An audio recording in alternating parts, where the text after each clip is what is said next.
aller prendre l'air, s'évader, se sentir libre, être en communion avec les éléments. Ce sont des expressions qui décrivent ce que l'on vient chercher en partant dans la nature. En montagne, les espaces sont immenses. Une journée, c'est finalement peu pour profiter pleinement d'un lieu. Mon truc à moi, c'est de capturer les images. Et le meilleur moment pour trouver les plus belles lumières, c'est en toute fin de journée ou au lever du soleil. C'est ce qu'on appelle la golden hour. Et même en extérieur, le temps reste une contrainte. Est-ce que je suis prêt à rentrer de nuit après le sunset ? Est-ce que le terrain s'y prête sans danger ? Pour s'affranchir de ces contraintes, il n'y a qu'une solution, dormir sur place. Alors en refuge ou en bivouac ? C'est le retour d'expérience que je vais vous partager dans cette vidéo. Et pour commencer, je vais tester une nuit en refuge à 2000 mètres d'altitude.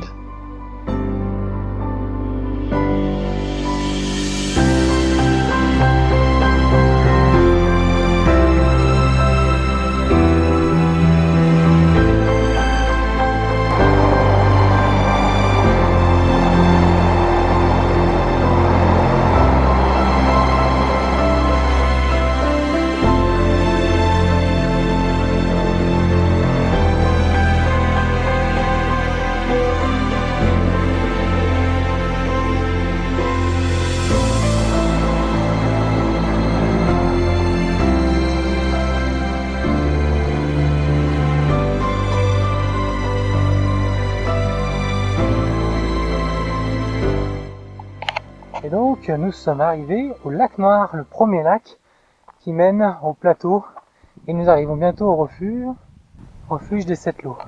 Bon, il est 18h30, ils m'attendent pour 18h30 normalement, mais j'arrive dans la partie la plus intéressante, donc ce serait dommage de rater quelques belles photos. Allez, on profite un petit peu de l'endroit, c'est parti.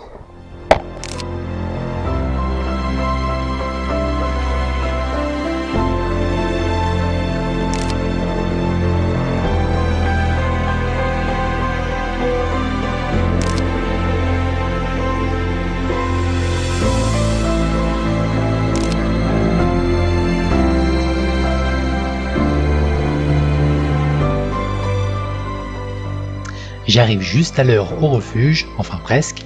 Le gardien était en train d'expliquer aux arrivants les règles du lieu. L'heure du repas, le stockage des sacs, le petit déjeuner du lendemain, etc. Toutes les règles qui sont essentielles pour qu'une communauté de gens puisse vivre harmonieusement dans un lieu confiné. Donc après un repas bien copieux, je décide de courir dehors pour tenter de capturer de belles images, drones et photos. Et il faut faire vite.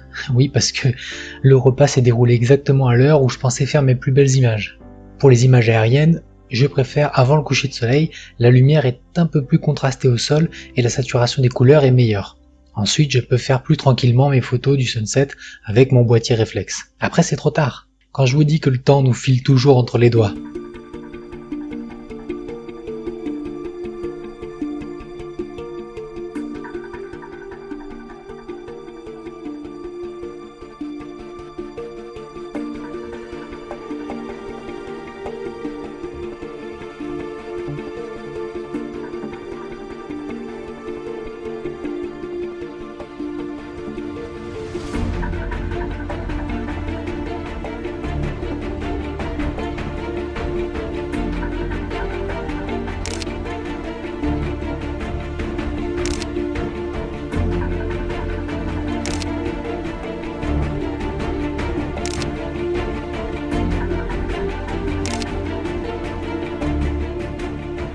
Maintenant, comment se passe une nuit en refuge ? Dans un espace réduit, avec une trentaine de personnes dans le dortoir, et avec les effets de l'altitude sur le sommeil ? Pas très bien à vrai dire. J'avais le cœur qui battait plus fort, et les crampes n'ont rien arrangé. Je suis monté trop vite, sans boire suffisamment. Le lendemain, je décide de me lever aux aurores pour profiter du calme du lieu et faire d'autres photos avec une lumière différente. Mais je dois revenir à l'heure pour le petit déjeuner.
peu le bilan de la sortie avec une nuit en montagne. Les avantages du refuge. Pour moi, c'est sûr que c'est un gain de poids dans le sac. On n'a pas sa tente à transporter, ni le réchaud à porter, ni la nourriture, ni l'eau. On a une meilleure protection face aux aléas météorologiques. En cas de tempête, on est sûr d'être protégé. La convivialité du lieu permet de rencontrer d'autres amoureux de la nature et ainsi partager ses expériences. Maintenant, les inconvénients. Alors clairement, pour moi qui suis photographe, l'heure des repas imposés, c'est pas ce que j'ai préféré. Il y a aussi le lieu qui est fixe, donc ça impose une planification obligatoire dans votre itinéraire.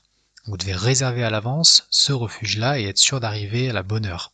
Et enfin, il y a le prix bien sûr. Une nuit en refuge avec la demi-pension, petit déjeuner et repas du soir, ça tourne entre 40 et 60 euros suivant les massifs montagneux. Alors voilà pour ce qui est du refuge.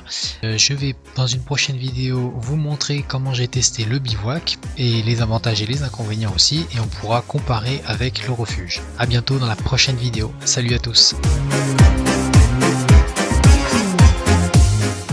Si vous avez aimé cette vidéo, n'hésitez pas à mettre un pouce bleu et un commentaire. N'oubliez pas de vous abonner et de cliquer sur la cloche pour ne manquer aucune vidéo. A bientôt.